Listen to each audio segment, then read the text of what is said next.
Welcome back to our channel, History Docs. I'm your host, and today we're going to delve into ancient Rome. Today's topic is Engines of Empire, Ancient Roman Siege Weaponry and Fortifications. You hear the rumble before you see them. The ground shakes, dust rises, and the air fills with the sound of wood groaning, ropes snapping tight, and the thunder of drums. Across the horizon, not just soldiers, but machines, giant towers rolling forward, engines hurling stones the size of oxen, arrows darkening the sky. You are a defender on the wall, and before you stands not just an army, but Rome. This is the story of how Roman siegecraft, through fire, stone, and steel, carved an empire that would last for centuries, the Roman Empire. At its height, it stretched across 3 continents, encircling the Mediterranean like a crown of iron and stone. From the windswept moors of Britannia to the sands of Egypt, from the forests of Germania to the deserts of Syria, the banner of Rome cast its shadow over millions of lives. Yet for all its power, Rome's dominance was not built on the sword alone. It was built on something far more enduring: engineering. When we think of Rome, we often imagine legions of soldiers marching in perfect formation, shields raised, discipline unbreakable. But behind those legions stood another army, an invisible one: engineers, carpenters, stonemasons, and architects, all working with relentless precision. For Rome, war was not just fought on the battlefield. It was designed, calculated, and constructed. Where others saw walls, Rome saw opportunity. Where others saw obstacles, Rome saw puzzles to be solved. And where others would have abandoned the siege in frustration, Rome persevered until the city's gates lay shattered, its defenders broken, and its lands absorbed into the empire. The story of Roman conquest is the story of siege warfare. No matter how tall the walls, no matter how well defended the gates, Rome brought with it machines that could shake the earth, towers that blotted out the sky, and ramps that turned mountains into highways of war. To face Rome was not merely to fight soldiers, it was to fight against the ingenuity of an empire. The Romans did not invent siege warfare. Long before them, the Assyrians and Babylonians had used rams and towers to crush cities. The Greeks refined torsion engines, perfecting the physics of destruction. But Rome did something different. Rome systematized it. Rome scaled it. Rome made siegecraft into a science. Every campaign brought with it not just soldiers, but surveyors, builders, and mathematicians. A Roman army on the march carried not only swords and shields, but lumber, iron, rope, and stone-cutting tools. For Rome, an army was as much a construction crew as a fighting force.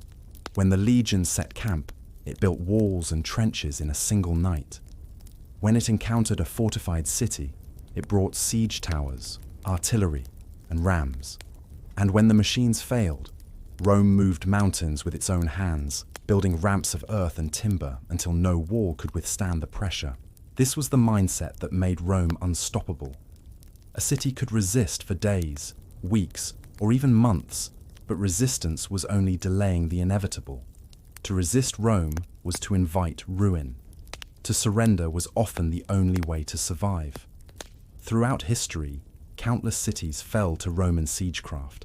At Alesia, Julius Caesar encircled the Gallic chieftain Vercingetorix with walls both facing inward and outward, trapping the defenders and their would-be rescuers in one of the most remarkable feats of military engineering ever attempted.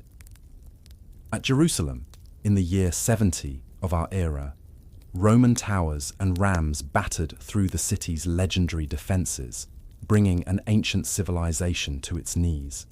And at Masada, in 73, Rome's legions built a massive ramp against a desert cliff, climbing steadily toward a fortress that had seemed untouchable, until Rome proved otherwise. To study Roman siegecraft is to study more than weapons. It is to study a way of thinking. Rome conquered not only with force, but with persistence, not only with courage, but with calculation.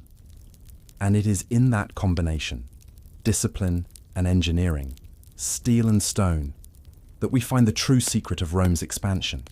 In this documentary, we will explore the engines of empire, the ballistae that fired iron bolts with thunderous force, the onagers that hurled stones heavy enough to tear walls apart, the towers that loomed higher than city gates, filled with archers and storming troops, the battering rams that smashed through ancient doors, the siege ramps that proved that even mountains could not stop Rome, and the fortifications that allowed Rome not only to conquer, but to defend its growing empire from every threat. This is not simply the story of war machines. This is the story of how engineering became conquest, how ingenuity became empire, and how Rome, through the art of siege, bent the world to its will. To understand the weapons of Rome, we must first understand the mind that wielded them. For the Romans, a siege was never just about breaking walls or starving an enemy into submission. It was a philosophy, a way of war rooted in patience, persistence, and the certainty that Rome would not stop until victory was achieved. The Romans believed that walls could slow an army, but they could not stop Rome itself. Where many ancient armies avoided sieges, preferring to burn fields and raid open lands, Rome embraced them. Cities were not obstacles, they were prizes. To capture a city was to capture its wealth, its people, its resources, and its symbolic power. The mindset was simple, yet devastating. Rome would never leave a fortified enemy behind. Resistance only delayed the inevitable, and every delay came with a cost paid by the defenders. Other civilizations had practiced siege warfare, but their methods were often inconsistent. The Assyrians relied on sheer brutality. The Greeks treated it as a secondary part of war, rarely decisive. The Carthaginians, Rome's greatest early rival, leaned on their navy more than their siegecraft. Rome, however, systematized the siege. Where others improvised, Rome planned. Where others brought a handful of engines, Rome brought entire arsenals. Where others lost patience, Rome endured. The difference was psychological. Rome saw every city not as a gamble, but as a problem to be solved by discipline and engineering. Every Roman legion traveled not just with soldiers, but with craftsmen, surveyors, and engineers. A Roman camp was a fortress, rebuilt every night in meticulous detail. Ditches were dug, palisades erected, watchtowers raised, sometimes in less than 24 hours. This habit of fortification bled directly into siege warfare. The same discipline that built roads and aqueducts built siege towers and ramps. The legionary shovel was as important as the legionary sword. For the Romans, labor itself was a weapon. Sweat, patience, and thousands of hands could do what no single blow could, reduce even the mightiest city to dust. To see this mindset in action, one need look no further than the Third Punic War and the final siege of Carthage. Carthage was not a weak city. It had withstood Roman assaults for years, protected by high walls and a formidable harbour. Many would have abandoned the effort. Rome did not. For 3 years, Roman forces surrounded the city, choking off supplies, cutting lines of communication, and building massive siege engines. Slowly, relentlessly, they tightened their grip. When the walls finally fell, the destruction was absolute. Carthage was burned to the ground, its survivors sold into slavery. The city was not just defeated, it was erased. The message was unmistakable: resist Rome, and you risk annihilation. The Roman mindset of siege was not only military, but psychological. A siege was theatre. Rome wanted not only to defeat, but to terrify. Consider the double fortifications at Alesia. Caesar's men built walls facing inward to trap the Gauls, and outward to fend off reinforcements. To those trapped inside, it must have felt like the earth itself was closing in. To those approaching from outside, the sight of Roman earthworks stretching for miles was enough to crush morale before the first arrow flew. Siege warfare was as much about demonstrating inevitability as it was about fighting. Rome projected an aura of unstoppable force. No matter how strong the walls, how brave the defenders. Rome would win in the end. Another key element of the Roman mindset was patience. Unlike raiders or nomads who thrived on speed, Rome could wait. An enemy city might endure for weeks or months, but Rome was built for the long haul. Supplies were organized, camps fortified, and reinforcements always available. For the defenders, each passing day brought hunger, thirst, and despair. For the Romans, each passing day brought progress. Trenches deepened, towers grew taller, ramps extended closer. Every sunrise brought Rome one step nearer to victory. This persistence was terrifying. To fight Rome was to fight not only soldiers, but time itself. Rome's philosophy of siege warfare carried a brutal lesson. Resistance was dangerous. Cities that surrendered quickly were often spared. Cities that resisted were often destroyed. The examples were legendary. Carthage, Jerusalem, Masada. Entire populations wiped out or enslaved. For neighboring cities watching these sieges, the lesson was clear. It was better to yield than to resist. This reputation became as powerful as the machines themselves. Often, the threat of a Roman siege was enough to bring submission without a single stone being thrown. Ancient writers captured this Roman mindset. Polybius, the Greek historian who witnessed Rome's rise, wrote, "The Romans are not easily diverted from their purpose. They never grow weary of war, nor are they disheartened by setbacks. What they have once resolved, they will carry out at any cost." Josephus, describing the Roman siege of Jerusalem, marveled at their endurance. There is nothing that can resist Roman perseverance. Their engines batter walls without ceasing, and their soldiers labor without rest. Their will is as strong as their weapons.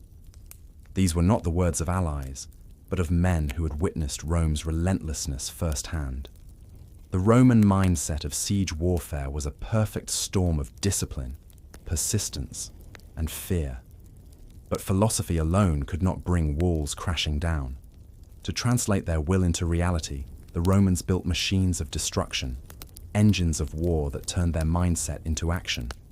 The first of these was a weapon of precision, a thunderbolt in wood and iron, the ballista. Chapter 2. The Ballista.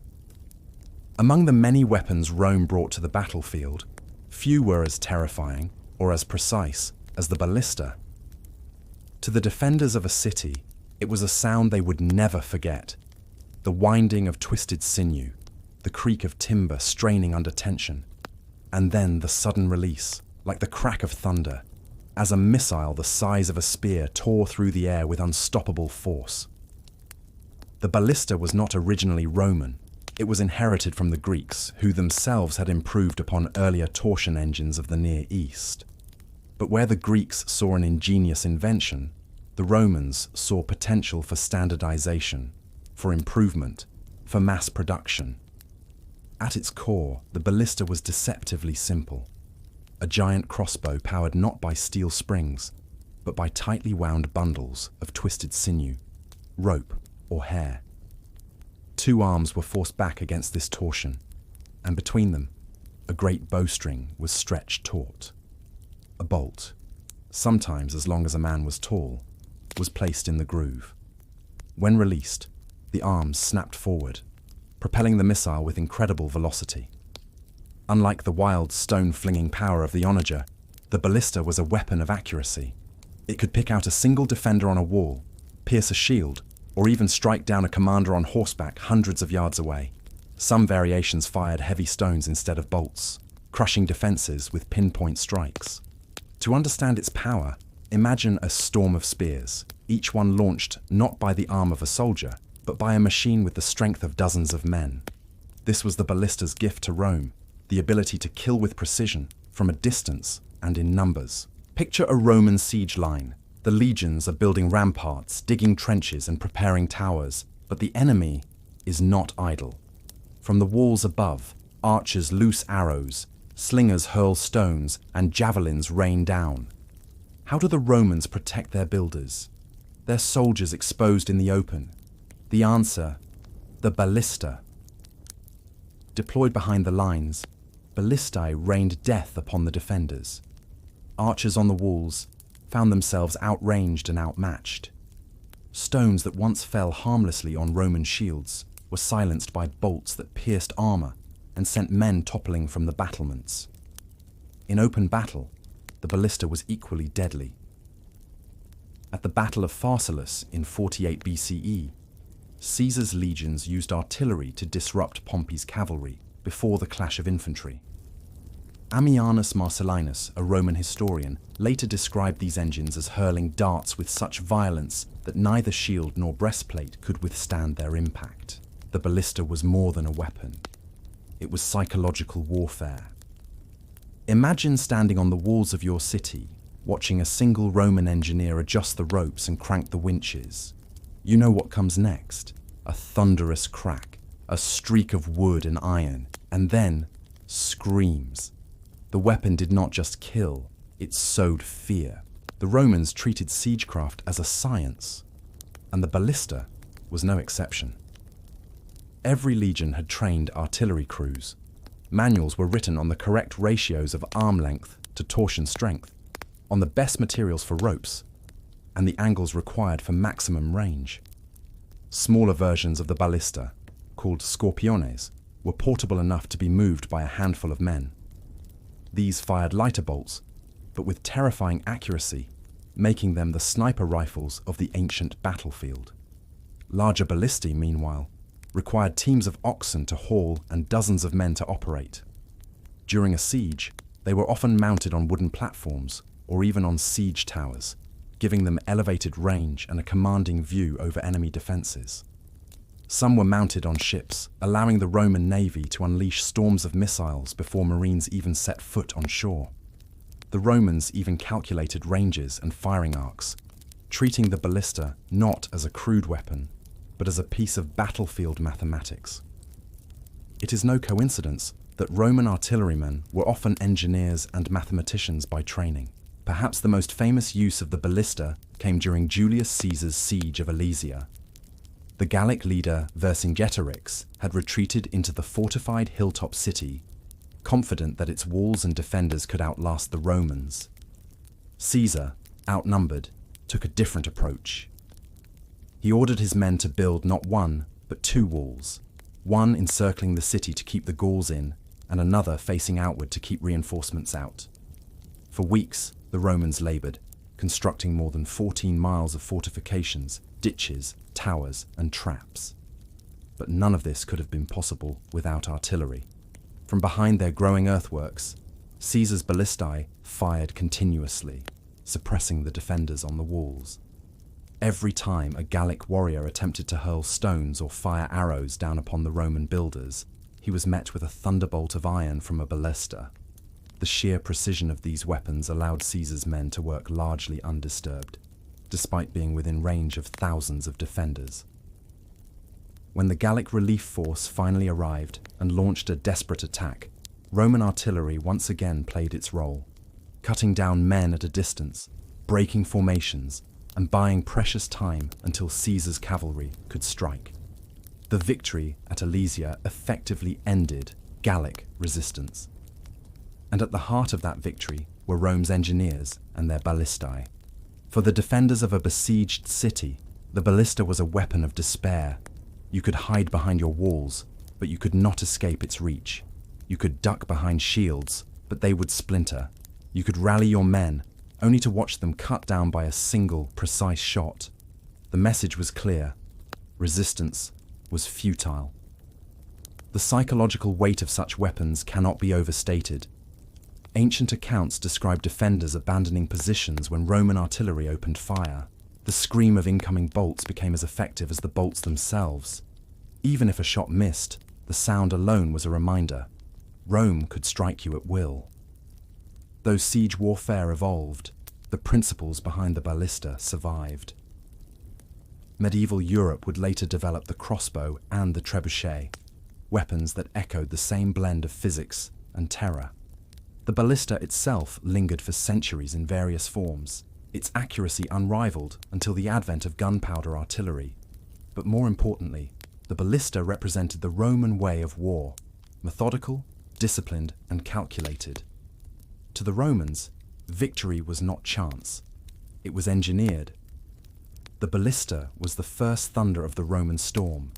It cleared the walls, silenced defenders, and struck terror into the hearts of Rome's enemies. But it was only one tool among many.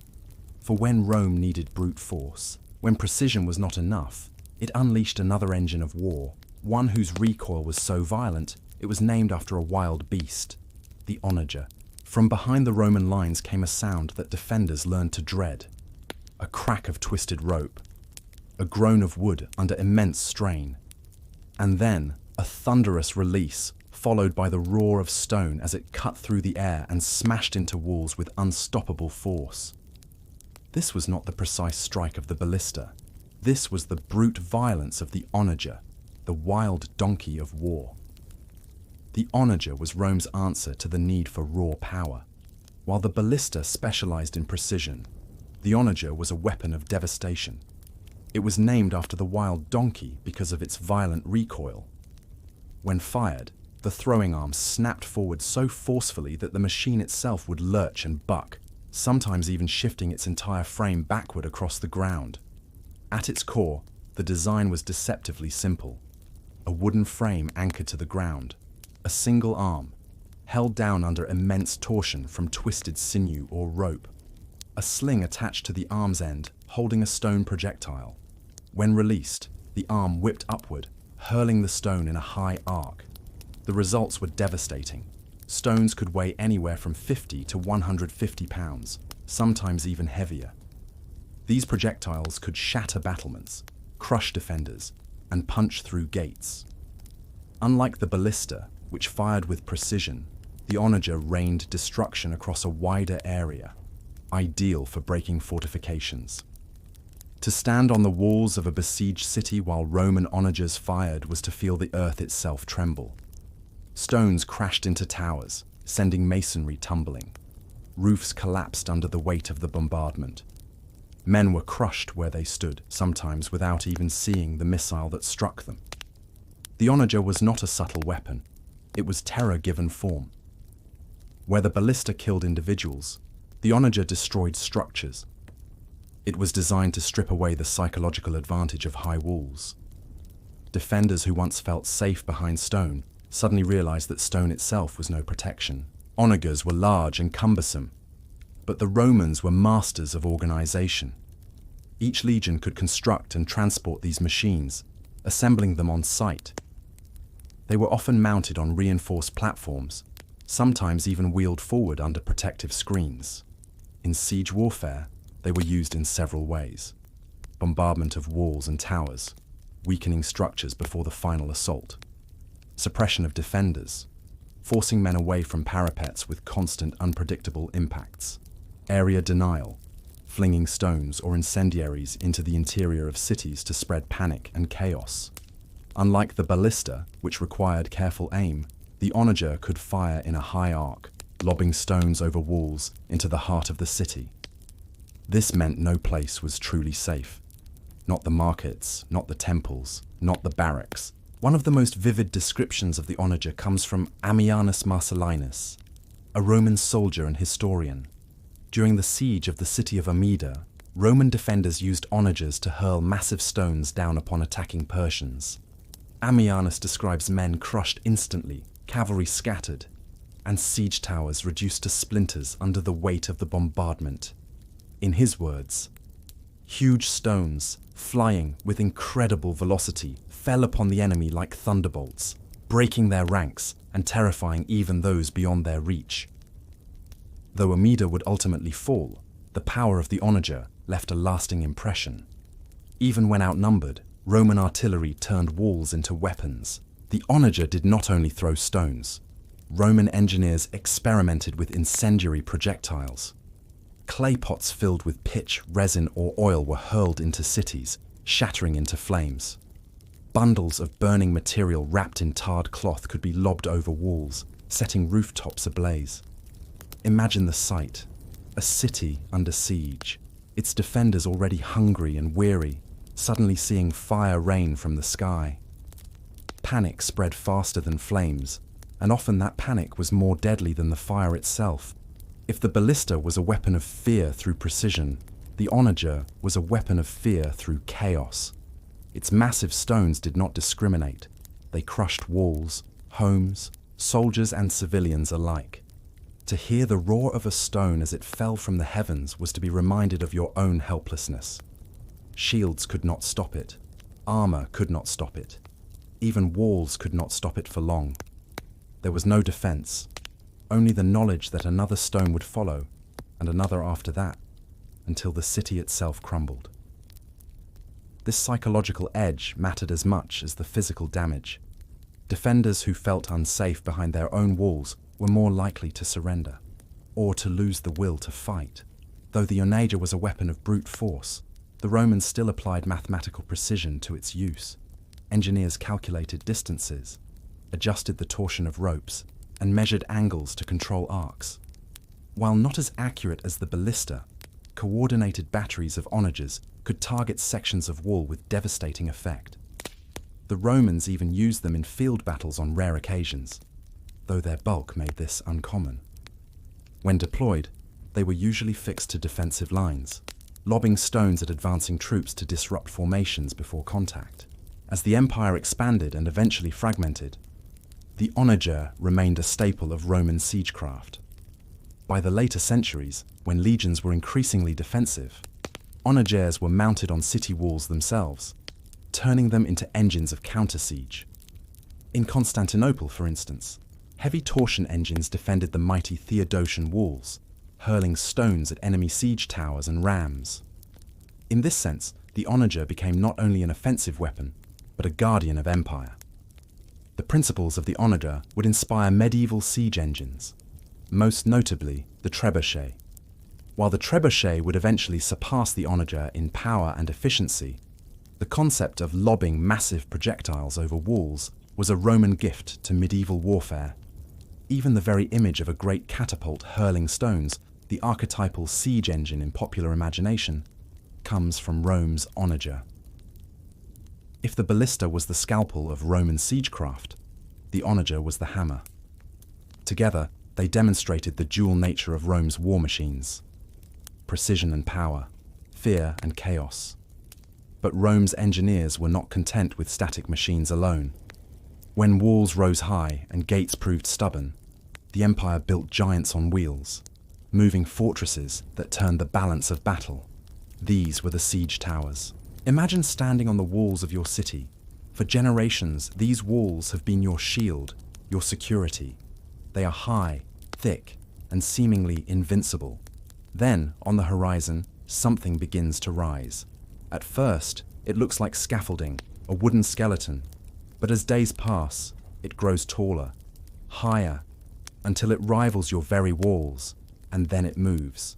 Slowly, relentlessly, it rolls toward you, bristling with soldiers, archers, and engines of war. This is no ordinary machine. This is a siege tower, the Romans' most audacious answer to the problem of height. Walls were the great equalizer of the ancient world. Even the mightiest army could be stalled, sometimes indefinitely, by thick stone battlements.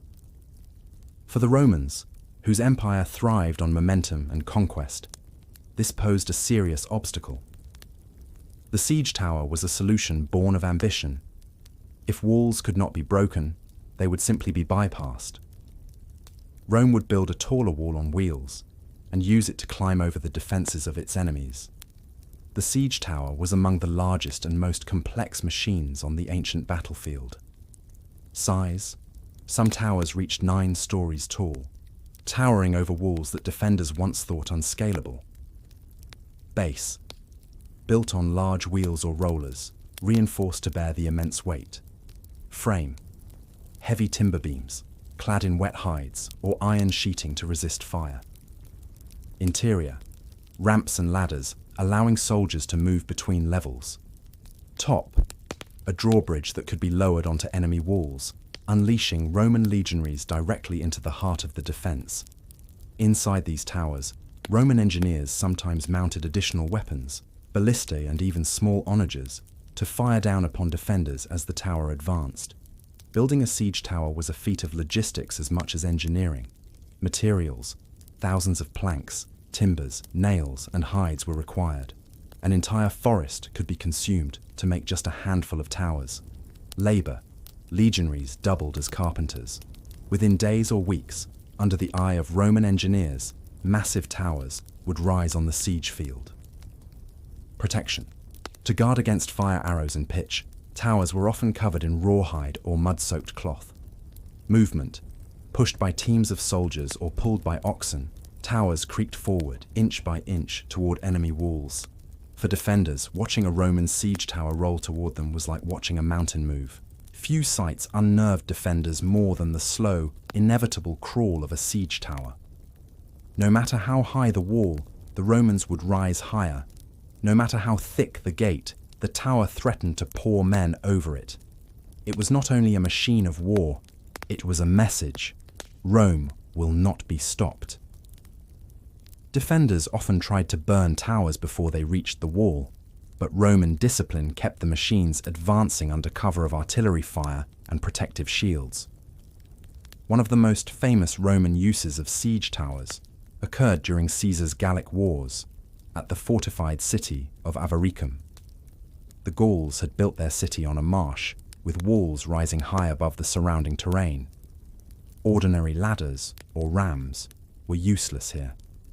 Caesar's solution: construct massive siege towers and earthen ramps to bring them level with the walls. Day by day, the Gauls watched as Romans cut timber, moved earth, and assembled towers.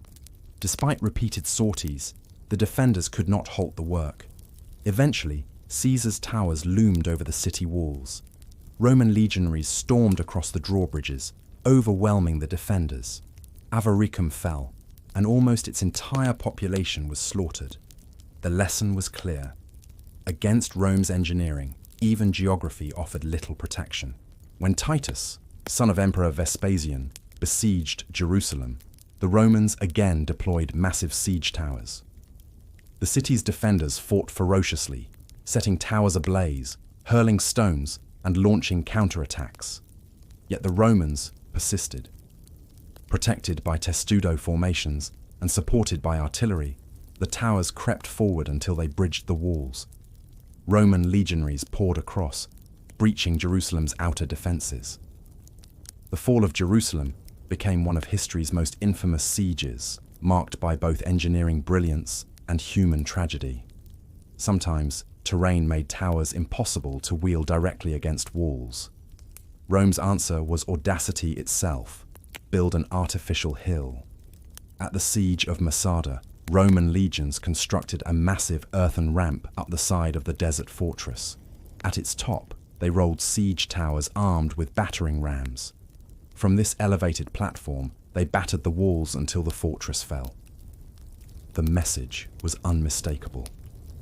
No matter how high or remote the stronghold, Rome would find a way to bring its towers to bear. What was it like to be inside one of these machines? Imagine standing in the dim interior, the smell of fresh cut wood and animal hides heavy in the air. Arrows clatter harmlessly against the outer walls. Above, the creak of pulleys lowers the great drawbridge. You can hear shouts from the defenders only feet away. And then, the bridge slams down, and daylight floods in. You surge forward with your comrades, shield raised, sword in hand, stepping from the moving fortress onto the enemy's wall itself. For the Romans inside, the tower was both terrifying and exhilarating. For defenders, it was the moment walls ceased to matter. Defenders were not helpless. They tried many tactics: fire, launching flaming arrows or hurling burning pitch, undermining, digging tunnels to collapse towers, hooking, using grappling hooks to pull down sections, missiles, bombarding advancing towers with stones and javelins. But Rome's engineers anticipated these. Towers were reinforced, hides were kept soaked, and artillery suppressed defenders while towers advanced. When one failed, another was built. Rome's persistence was its true weapon. Though the siege tower was not unique to Rome, the Assyrians, Greeks, and Carthaginians had used them. Rome perfected their use. They combined them with artillery, rams, and disciplined infantry to create a synchronized siege machine. In later centuries, as medieval castles rose, siege towers reappeared in Europe. Crusaders, for example, used them in the Holy Land, echoing Rome's old methods. Yet the principles were Roman at their core. Build bigger, climb higher, and overwhelm defenses through engineering. The siege tower represented more than just a machine. It symbolized Rome's philosophy. Problems were not insurmountable, only challenges to be engineered away. Where enemies built walls to keep Rome out, Rome built towers to climb over them. Where nature raised cliffs, Rome built ramps. In every stone laid, every beam raised, the empire declared, "There is no obstacle that Roman hands cannot move." The ballista pierced with precision. The onager shattered with raw force. The siege tower conquered height itself. But Rome's arsenal did not end here. At the heart of every siege was the most ancient primal tool of all, the battering ram, a weapon as old as warfare itself, yet perfected by Roman hands. If you are liking this content so far, please make sure to like, comment, and subscribe for more historical documentaries like this one. We are just getting started and have plenty of video topics on the way. Chapter 5. The Battering Ram. The defenders gather at the gate, their strongest men braced for impact. Behind them, the massive wooden doors groan under the strain of heavy bolts and iron locks. They have withstood storms, earthquakes, and decades of time. But now they face their greatest test. From beyond the walls comes a sound that shakes the heart as much as the timber itself. The thunderous crash of wood against wood, over and over, like a heartbeat of doom. The battering ram has arrived, and with it, Rome's will to enter.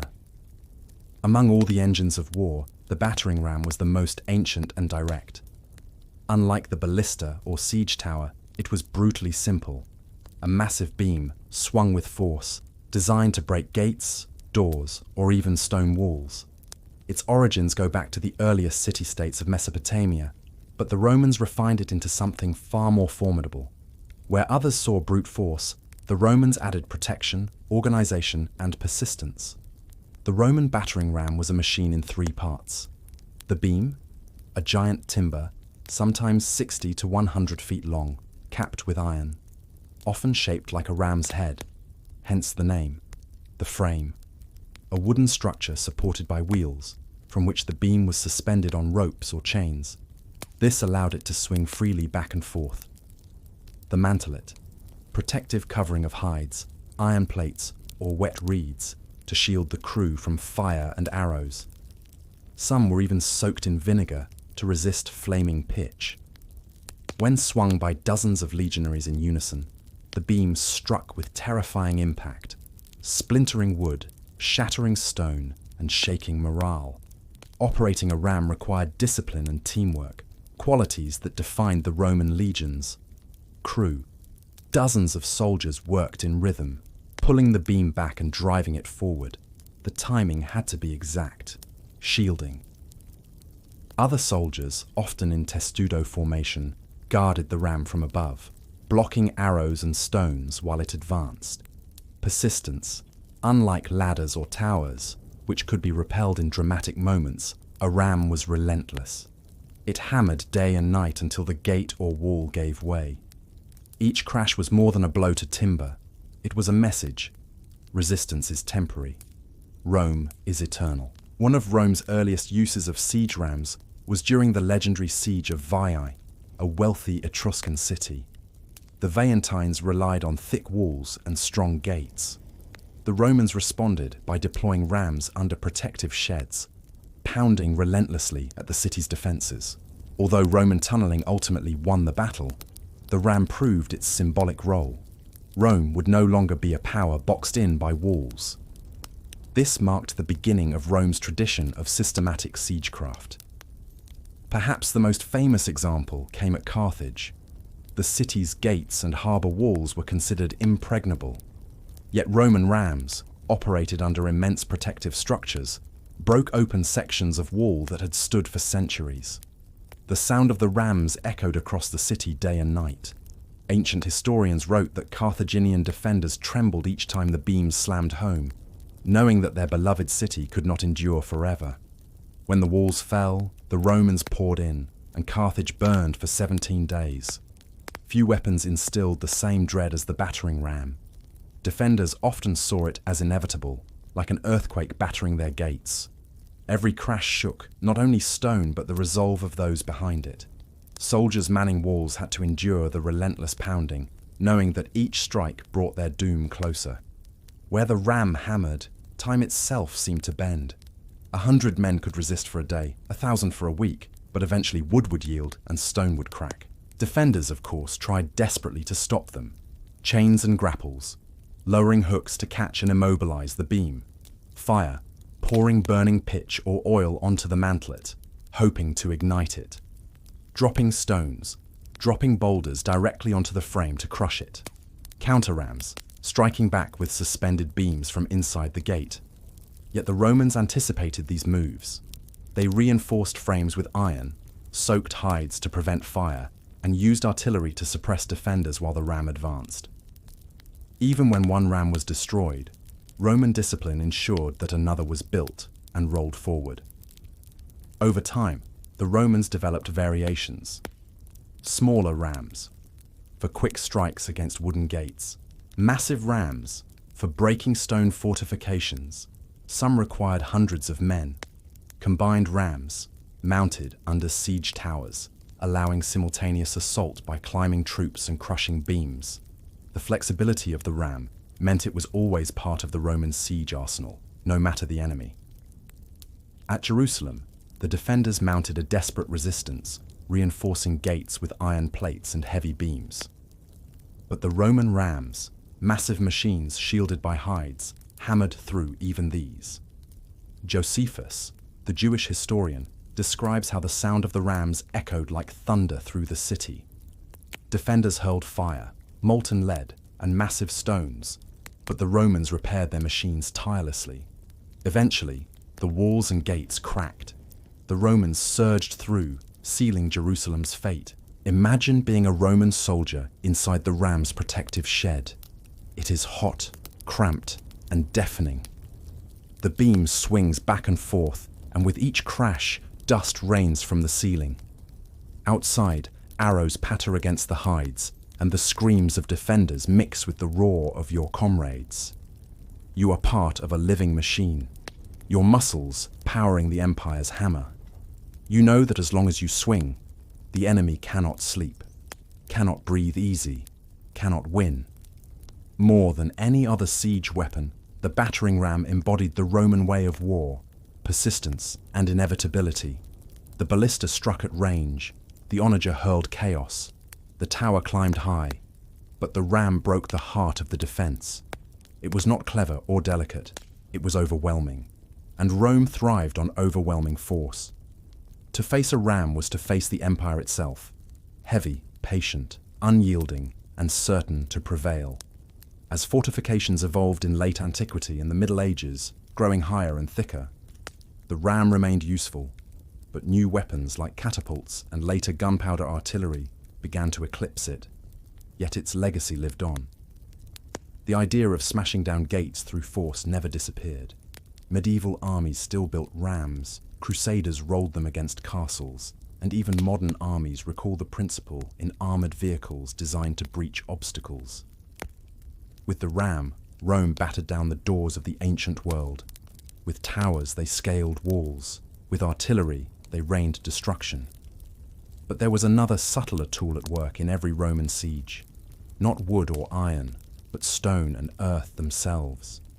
For sometimes, the greatest weapon of all was the ground beneath your feet.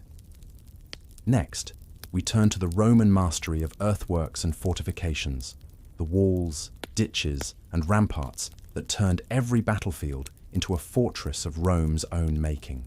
What happens when the empire built on breaking walls finds itself behind them?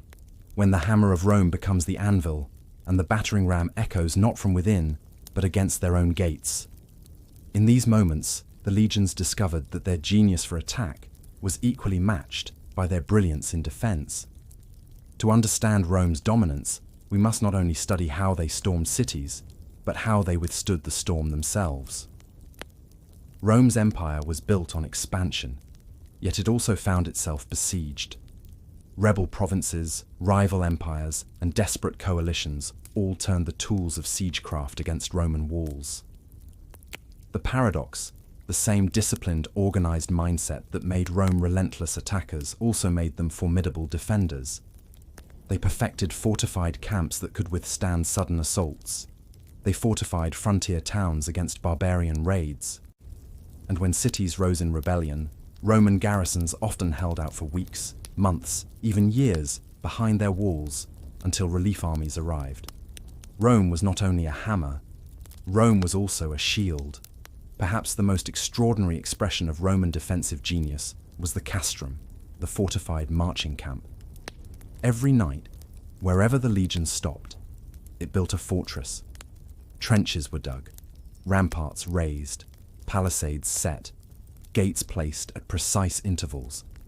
This was no mere encampment of tents. It was a defensive stronghold. Enemies often found themselves staring at a city of earthworks that seemed to appear overnight. To assault a Roman army in camp was to assault a fortress, one raised not by years of masons' labor, but by the hands of soldiers in a single day. The wall was not stone, but discipline. These temporary fortifications often made the difference between being surprised and being safe. They were proof that the Romans could turn defense into an art. While Alesia is remembered as Caesar's masterpiece of offense, building walls to encircle the Gallic stronghold, it was also an extraordinary act of defense. Caesar did not only build walls to keep the Gauls inside, he built a second ring of walls facing outward, anticipating that Gallic relief forces would arrive. And arrive they did. A massive Gallic army, perhaps hundreds of thousands strong, descended on Caesar's camp. For days, Caesar's men defended their dual fortifications, fending off sallies from within Alesia and assaults from without. The walls, ditches, towers, and traps the Roman defensive system held. In the end, the Gallic relief broke, and Vercingetorix surrendered. Alesia was not just a victory of siegecraft. It was the ultimate proof that Rome's walls could protect as well as imprison. Caesar's fortress of earth turned the tide of a continent. In provinces across the empire, Roman-built walls became the last line of defense for Roman garrisons. In Britain, Roman forts like Iberacum, York, were bastions against tribal uprisings. In the east, great cities like Antioch and Jerusalem became battlegrounds, their Roman-built walls resisting enemy assault for months. Along the Danube and Rhine, legionary forts stood as bulwarks against barbarian raids. Roman defenders used siegecraft in reverse, counter-mining, digging tunnels to intercept enemy sappers. Counter-artillery, ballistae on walls firing at enemy siege engines, sorties, disciplined, sudden attacks to burn rams and towers before they reached the gates. Where other civilizations often crumbled under siege, Roman fortresses became legendary for holding out against overwhelming odds. One of the most famous sieges of antiquity, Masada, shows both Roman persistence in offense and the Jewish defenders' brilliance in defense. For nearly 2 years, Jewish rebels held out in the fortress of Masada against Rome's 10th Legion. Their walls were formidable, their morale fierce. Yet it is a reminder of Roman respect for defense. They knew how hard it was to crack a well-prepared fortress, because they had defended many themselves. In the end, Roman earthworks and a siege ramp carried the day. But Masada remains a symbol of how Rome's methods of defense and offense mirrored one another. Defense was not just stone and timber, it was psychology. Roman discipline made defenders formidable. Where other armies might panic under bombardment, Roman legions stood firm, rotating shifts, repairing damage at night, reinforcing weak points. They knew the value of time. Every day the walls held was another day for reinforcements to arrive, for the enemy to starve, for negotiations to falter. A Roman wall was never silent. Hammers rang through the night as repairs were made, as new defenses rose, as the fortress itself seemed to heal from each wound. For the defenders, survival was not a matter of hope, it was a matter of duty.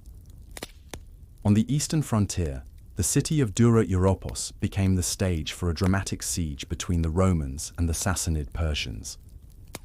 The Persians attempted to undermine the Roman walls with tunnels. Roman defenders responded with countermines, leading to brutal underground clashes in the dark.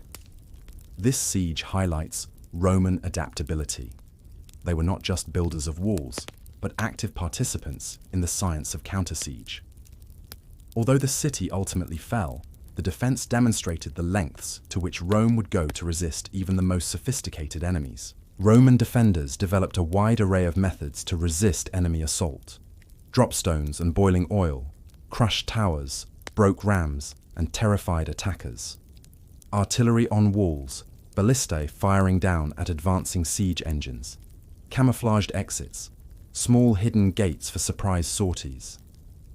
Psychological warfare, trumpets, shouts, and sudden sallies designed to shake morale. In short, Roman defenders turned their cities into active participants in the battle, not passive victims.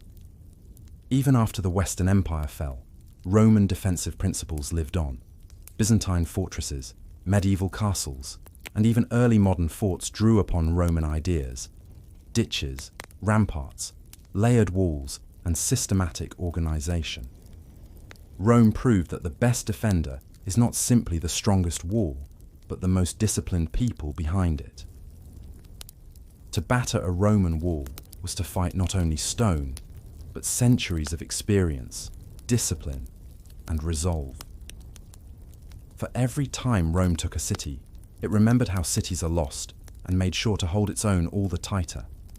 If the battering ram was the heartbeat of Rome's assault and the fortress wall the shield of its defense, then there remained yet another battlefield, one that stretched far beyond gates and towers. It was the battlefield of the mind, where the thunder of rams and the blaze of fire were matched by the slow, grinding weapon of time itself: starvation, exhaustion, and despair.